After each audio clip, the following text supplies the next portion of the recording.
Hi friends, ಎಲ್ಲರಿಗೂ ನಮಸ್ಕಾರ. ನಾಗು ಮಹಿ cooking ಚಾನಲ್ಗೆ ಸ್ವಾಗತ. ಇವತ್ತಿನ ವಿಶೇಷ ಮದ್ವೆ ಮನೆ ಶೈಲಿಯಲ್ಲಿ ಮಸಾಲಾ ಮಜ್ಜಿಗೆ ಮಾಡಿ ತೋರಿಸ್ತಾ ಇದ್ದೀನಿ.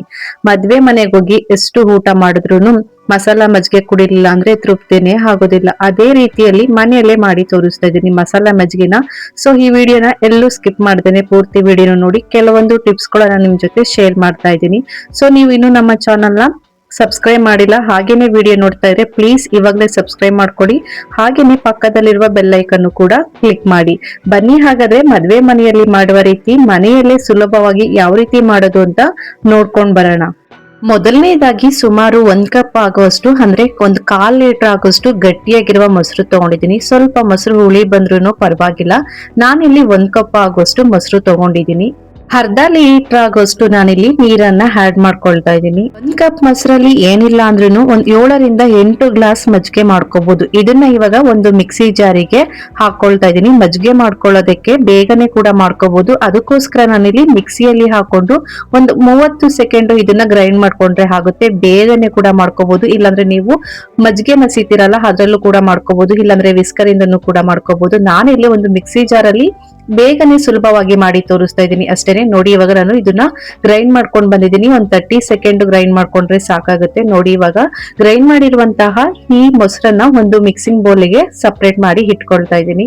ಇದನ್ನ ರುಬ್ಕೋಬೇಕಾದ್ರೆ ಸ್ವಲ್ಪ ನೀರ್ ಹಾಕೊಂಡು ರುಬ್ಕೋಬೇಕಾಗುತ್ತೆ. ನೋಡಿ ಇವಾಗ ಒಂದ್ಸಲಿ ಕ್ಲೀನ್ ಆಗಿ ಮಿಕ್ಸ್ ಮಾಡ್ಕೊಂಡಿದ ನಂತರ ಮತ್ತೆ ನಾನಿಲ್ಲಿ ಒಂದ್ ಅರ್ಧ ಲೀಟರ್ ಆಗೋಷ್ಟು ನೀರನ್ನ ಆಡ್ ಮಾಡ್ಕೊಳ್ತಾ ಇದೀನಿ. ಟೋಟಲ್ 1 ಕಪ್ ಆಗೋ ಮೊಸರಿಗೆ ನಾನಿಲ್ಲಿ 1 ಲೀಟರ್ ಆಗೋಷ್ಟು ನೀರನ್ನ ಹಾಕೊಳ್ತಾ ಇದ್ದೀನಿ. ನಿಮ್ಗೆ ಎಷ್ಟು ಥಿಕ್ನೆಸ್ ಬೇಕು ಅದನ್ನ ನೋಡ್ಕೊಂಡು ಈ ಮಸಾಲೆ ಮಜ್ಜಿಗೆನ ನೀವು ರೆಡಿ ಮಾಡ್ಕೋಬೇಕಾಗುತ್ತೆ.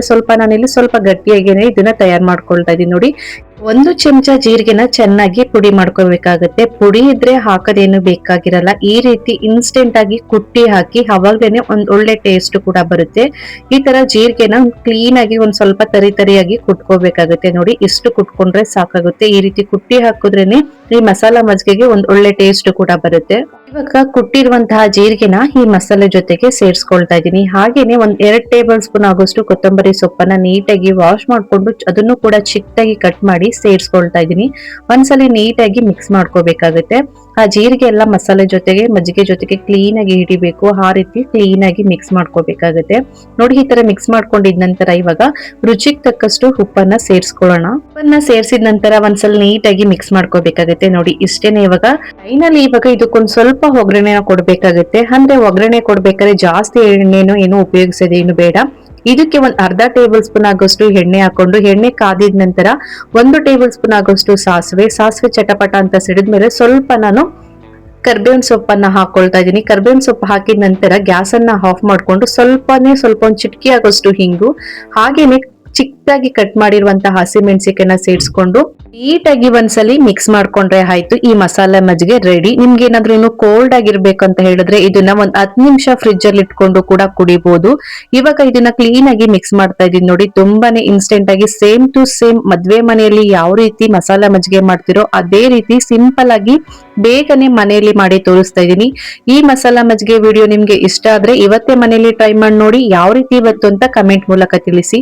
ಈ ವಿಡಿಯೋ ಇಷ್ಟ ಆದ್ರೆ ನಿಮ್ಮ ಫ್ಯಾಮಿಲಿಗೂ ಫ್ರೆಂಡ್ಸಿಗೂ ಈ ವಿಡಿಯೋನ ಹೆಚ್ಚು ಶೇರ್ ಮಾಡಿ. Thank you for watching my videos. Bye.